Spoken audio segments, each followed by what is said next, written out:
नमस्कार बंधुरा सिरियालेर सातकाहान चैनेले आपनादेर स्वागत जानाई। आज के आबार चले एसेछि चिरसखार सातकाहान निये। आजकेर एपिसोड होच्छे दारुण दारुण मजार एपिसोड।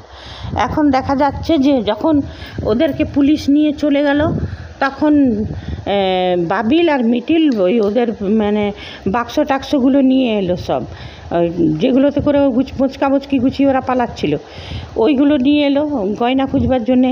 হ্যাঁ, কমলিনীর গয়নাগুলো পাওয়া গেল, তারপরে বুড়ি ঠাম্মিরও গয়নাগুলো পাওয়া গেল। বর্ষা বলছে আমারও গয়না নেই, আমারও গয়নাগুলো হারিয়ে গেছে। নিয়ে বর্ষা এসে খুঁজছে গয়না, নিয়ে বর্ষার গয়না তো পাওয়া যাচ্ছে না।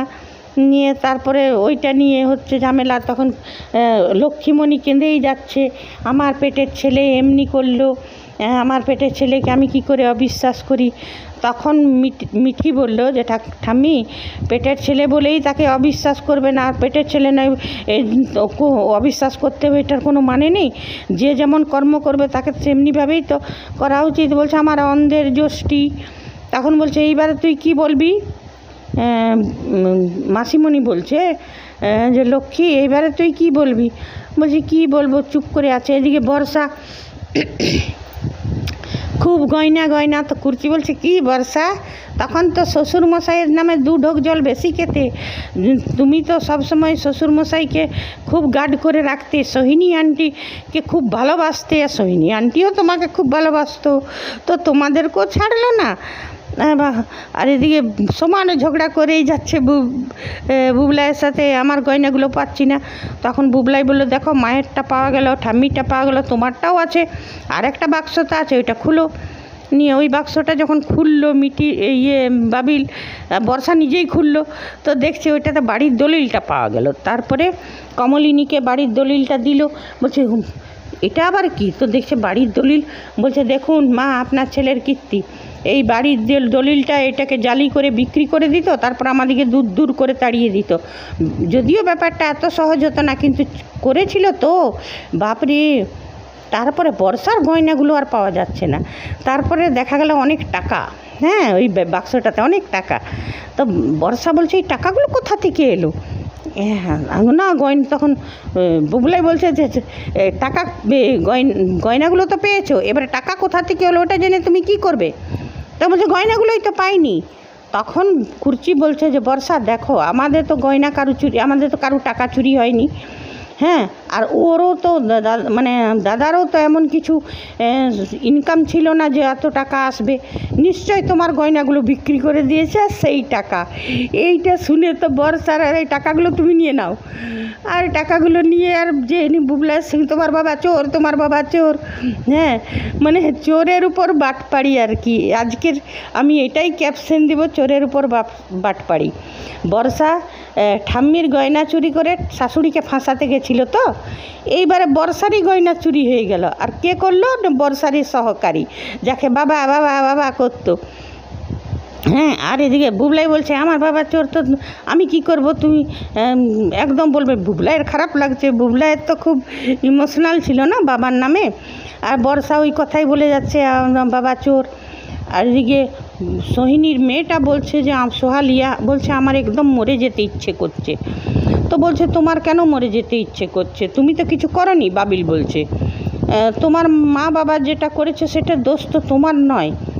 তখন ওইটাই বলল যে হ্যাঁ তুমি কেন অমনি বলছো, তোমাকে অনেক বড় হতে হবে, তুমি ভালো করে পড়াশোনা করবে, আর তোমার নিজের মা বাবার পরিচয়টা তোমাকে ভুলে যেতে হবে, তুমি অনেক বড় মানুষ হতে পারবে, তুমি ভালো করে পড়াশোনা করো মন দিয়ে। তখন কুর্চি বলল বৌদি ভাই তুমি কিন্তু দুধ কলা দিয়ে কাল সাপটা না পুষলেই পারতে। তখন নতুন বলছে কুর্চি তুমি তোমার বৌদি ভাইকে তো চেনো, ও তো কারো কষ্ট দেখতেই পারে না, নরম মনের মানুষ। নিয়ে এটাতে বড় ঠাম্মিরও খুব ভালো লাগেনি। আর মিঠি তো একদমই পছন্দ করছে না যে সোহালিয়াকে ওর মা রাখুক, ভরণ পোষণ করুক। আর বুবলাই কী করবে, বুবলাই এক দাঁড়িয়ে আর বর্ষা সমানে বলে যাচ্ছে তোমার বাবা চোর, তোমার বাবা চোর, তোমার বাবা চোর। মানে পুরা হাসির আজকে এপিসোডটা দারুণ হয়েছে বন্ধুরা, সবাই দেখবেন চিরসখার দুর্দান্ত এপিসোড, মানে খুব হাসির। তা বর্ষাকে বললো যে তুমি এক কাজ করো, তুমি টাকাগুলোই নিয়ে নাও, যখন তোমার গয়না, তখন বলছে হ্যাঁ তুমি জানো আমার বাবা আমাকে গয়নাগুলো পরবার জন্য দিয়েছিল, তোমার বাবা সব বিক্রি করে দিল, তোমার বাবার জন্য আমার সব গয়না চলে গেল। তখন কুর্চি বলল কেন, শ্বশুর যখনই আমরা দাদা ভাইকে ঘর থেকে বার করতে চাইতাম, ঘর থেকে যেতে বলতাম, তখন তুমি বারবার আটকেছো, এখন কেন তুমি বলছো? এখন এখন তো তোমার বলা উচিত নয়। তুমিও তো শ্বশুরকে খুব প্রোটেকশন দিতে, মনে আছে, প্রোটেক্ট করতে সোহিনী আন্টিকে। মানে সবাই বর্ষাকেও, আর বর্ষা আর কী বলবে, বর্ষার তো বলার মুখেই নেই। আর মিটি হাসছে, আর মিঠি চুপ করে আছে। আর লক্ষ্মীমণিকে বোঝাচ্ছে বড় ঠাম্মি। আর কমলিনী ও সোহালিয়ার যখন দায়িত্ব নিয়ে নিয়েছে, পালন তো করবে নিশ্চয়। এবার আগামী দিনে দেখতে পাবো সোহালিয়াকে নিজের মা আর ওই সতেলা বাপের মতন, নাকি নিজের কমলিনীর সান্নিধ্যে থেকে ও ভালো মানুষ তৈরি হয়। এখন সেটাই, এইটা তো রাইটারকে, মেকার্সদেরকে অনুরোধ করব, যেমন সোহালিয়া যেমন নিজের মা আর ওই সতেলা বাপের মতন না হয়, যেমন কমলিনীর মতন ভালো মানুষ হয়, তবে সিরিয়ালটা ভালো। অবশ্য বর্ষাকে বিশ্বাস নেই, বর্ষা তো যথেষ্ট উস্কাবে একে, সোহালিয়াকে, যে যাকে পালন করছে তার উপরে খারাপ, কমলিনীর উপর খারাপ ব্যবহার করতে। তো এটা তো আমরা জানি যে বর্ষার যেরকম স্বভাব উস্কাবে। তবে হ্যাঁ, এটাই আজকে তো বুড়ি ঠাম্মির চোখ খুলে গেল, বর্ষায়েরও, এই বুবলাইয়েরও কিছুটা চোখ খুলেছে। এবার বর্ষাকে বর্ষা যে আসল আস্তিনের সাপ, এটা বুবলাই কখন বুঝতে পারবে, সেটাই এখন দেখার। মেকার্সদেরকে বলবো, যেমন এদেরকে তো বর্ষারও একটা উচিত শিক্ষা হওয়া উচিত। আর তারপরে নতুন বললো যে ঠিক আছে, এদের কাজ তো মিটে গেল, এবার আমি তাহলে যাই। তখন বলছে যে হ্যাঁ, তো পুরচি বললো যে চলে যাবে নতুনদা? বললে হ্যাঁ, আমার কিছু কাজ বাকি আছে। বলছে হ্যাঁ, তোমার যাবার দিনও তো সামনে চলে গেলো। ওইটা শুনে নি মিঠি দেখছে। বলছে হ্যাঁ, তোমার যাবার দিনও তো সামনে চলে এলো। বলছে হ্যাঁ, কিছু ফর্মালিটিস বাকি আছে, ওইটা হয়ে গেলেই চলে যাব। তখন কমলিনী বলছে চলে যাচ্ছ নতুন ঠাকুরপো? বলছে হ্যাঁ, চলে যাচ্ছি। বলছে ঠিক আছে, এসো, তোমার যাবার দিন আমরা দেখা করে আসবো। তারপরে নতুন চলে গেল, কিন্তু খুব কষ্ট হচ্ছিল। একটা মানুষ সবারই উপর অভিমান করে দূরে চলে যাচ্ছে, অথচ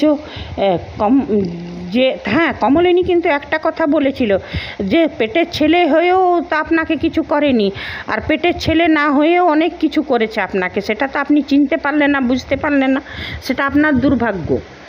তো কুর্চিও সেই কথাটাই বলেছিল কমলিনী, লক্ষ্মীমণিকে, যে মা, তোমার পেটের ছেলে একদিনও তোমার দায়িত্ব নেয়নি, অথচ তোমার যেটুকু ছিল সম্বল সেইগুলো গ্রাস করতে এসেছিল। তোমার এই খুদকুড়ো ছিল, এই খুদকুড়ো সম্বলটুকু গয়না, সেটাও শুদ্ধ বিক্রি করে দিচ্ছিল। তখন কমলিনী বলল, মা আপনি বলতেন না লোকের বাড়ি যাব, একটু একটু গয়না না পড়লে কি বলবে? এখন যে আপনার ছেলে ওইটাও বিক্রি করে দিচ্ছিল, এবারে আপনি কি করতেন?